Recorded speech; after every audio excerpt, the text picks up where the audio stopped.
Nakarating na sa Japan ang anak ng online superstar na si Small Laude matapos itong hindi payagang makabiyahe dahil sa issue sa kanyang passport. Sa Facebook Reels ni Small ngayong araw, kasama na niya ang anak niyang si Allison sa Japan.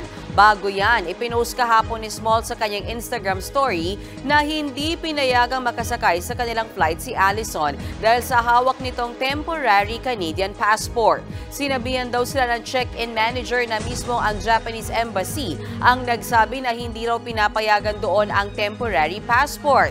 Pero nalaman daw ni Small na hindi naman talaga tumawag ang check-in manager sa Embahada ng Japan.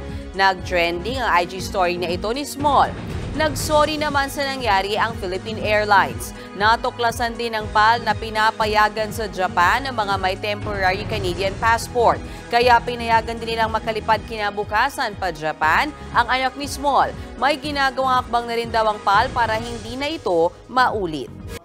Mga kapatid, Ed Lingaw po, maging maalam at may pakialam sa mga napapanahong balita sa ating bansa. Para sa mas malalimang pagtalakay at paghimay sa mga issue at headlines, tumutok lamang at pag-subscribe sa social media pages ng News 5.